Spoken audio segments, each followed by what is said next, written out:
உங்களுக்கு திடீர்னு heart attack வந்திருக்கு, டாக்டர் ஆஞ்சியோகிராம் பண்ணிவிட்டு 2-3 பிளாக் இருக்குது, உங்களுக்கு பைபாஸ் பண்ணணும் அப்படின்னு சொன்னாருன்னா அந்த ஆப்ரேஷனுக்கு கன்சென்ட் ஃபார்மை சைன் பண்ணுறதுக்கு கூட யாராவது ஒருத்தர் சைன் பண்ணணும். அந்த மொபிலிட்டி ப்ராப்ளம்ஸ் இருந்ததுன்னா உங்கள் டாக்டர் என்ன அட்வைஸ் கொடுக்குறாரோ அதை ஃபாலோ பண்ணி தான் நீங்கள் வெளியில் போகலாமா, தனியாக போகலாமா இல்லையான்னு இது பண்ணணும். நீங்கள் வெறும் வாக்கிங் போனீங்கன்னா இல்லை ஜிம்முக்கு போனீங்கன்னா அந்த மாதிரி ட்ரெட்மில்லில் பண்ணிங்கன்னா அதெல்லாம் வந்து பாடியில் மட்டும்தான் வேலை செய்யும். நீங்கள் ரிட்டையர் ஆகிற சமயத்தில் பெரிய காம்ப்ளிகேஷன் வந்துருச்சுன்னா அதுக்கப்புறம் நீங்கள் மற்றவங்களுக்கு என்ன தான் உங்கள் சில்ட்ரன் பார்த்துட்டாலும் நீங்கள் மற்றவங்களுக்கு ஒரு பாரமாக தான் இருப்பீங்க.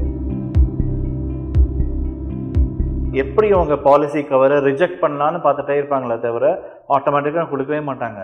எங்கள்கிட்ட வந்து பேஷண்ட்ஸ் ஓடுவாங்க, டாக்டர் இந்த லெட்டரை கேட்டிருக்காங்க, டாக்டர் இன்னொரு லெட்டரை கேட்டாங்க, டாக்டர் இந்த ஃபார்மை ஃபில்அப் பண்ணி கொடுக்காங்க டாக்டர்னு.